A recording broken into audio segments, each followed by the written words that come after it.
Sir, Banaras से वापस लौटे हैं, कैसा दौरा रहा पहले तो सर? ये बहुत अच्छा रहा और मुख्यमंत्री परिषद की ये बैठक बहुत ऐतिहासिक रही है। प्रधानमंत्री जी ने पूरा समय मुख्यमंत्रियों के साथ सारी चर्चा के लिए दिया। प्रदेश और केंद्र की योजनाएं और उसके साथ साथ में बहुत सारी चीज़ों को लेकर के हमारा मार्गदर्शन हुआ है। और सबसे बड़ी बात तो जो काशी में पिछले कुछ अरसे में जो परिवर्तन हुआ है सारा डेवलपमेंट की दृष्टि से, इतने सारे प्रोजेक्ट्स तो बिल्कुल ही बदल गया।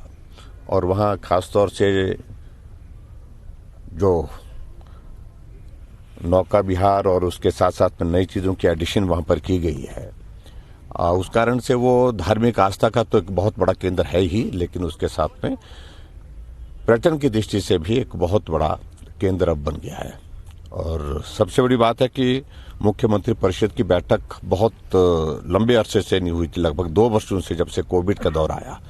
तो अभी बैठक हुई तो हमको अपने प्रदेश की सारी जो योजनाएं हैं, योजनाओं के साथ साथ में जो हमारे कार्य चल रहे हैं उनके संदर्भ में बात करने का अवसर प्राप्त हुआ। वहीं प्रधानमंत्री जी ने केंद्र सरकार की योजनाएं और उसके बाद आगे रोड मैप किस प्रकार से हमको काम करना है, किस प्रकार से हम सब लोगों को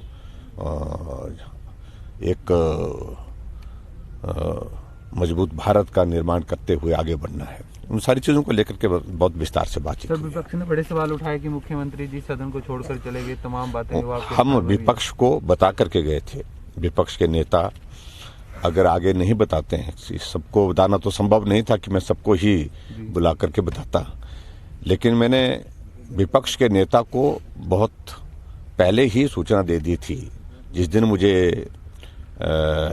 इस बैठक की जानकारी मिली, उसके पश्चात हमारा मिलना जब हुआ यहाँ पर, तब मैंने उनको बताया था कि मुझे 13 तारीख को जाना है और उसके बाद में 15 तक, आज भी हालांकि कार्यक्रम का एक हिस्सा मैं छोड़ करके आया हूँ, यही सोच करके कि विधानसभा का सत्र चला है वो ज़्यादा महत्वपूर्ण है और इसलिए यहाँ पहुँचा हूँ। बाकी मुख्यमंत्री आज भी उस कार्यक्रम में हैं। सर, सरकारी संपत्तियों बेचने के आरोप जो हैं कल विपक्ष द्वारा लगाए गए हैं। किस संपत्ति की बात कर रहे हैं वो?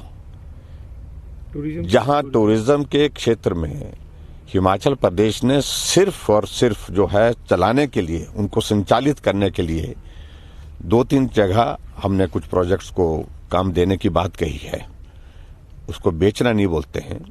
मालिक हिमाचल प्रदेश सरकार ही रहेगी और जब ऐसा लगेगा कि वो ठीक प्रकार से संचालन नहीं कर सकते हैं, उस कॉन्ट्रैक्ट को तोड़ सकते हैं। लीज पर जो दिया जा रहा है काम करने के लिए, उस कॉन्ट्रैक्ट को तोड़ा जा सकता है, वापस लिया जा सकता है और हिमाचल प्रदेश की सरकारों के शर्तों के मुताबिक चलेगा। और मैं विपक्ष वालों को इस बात के लिए पूछना चाह रहा हूं, वाइल्ड फ्लावर हॉल ये क्या वजह रही?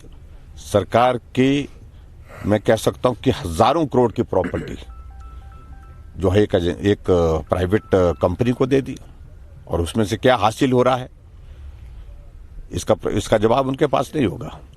तो इसलिए बेचने वाले तो वो हैं और उनका बस चलता तो वो बहुत कुछ बेच देते हैं, लेकिन तब तक के लिए सारी चीजें उनके बस में रही नहीं। शुक्रिया।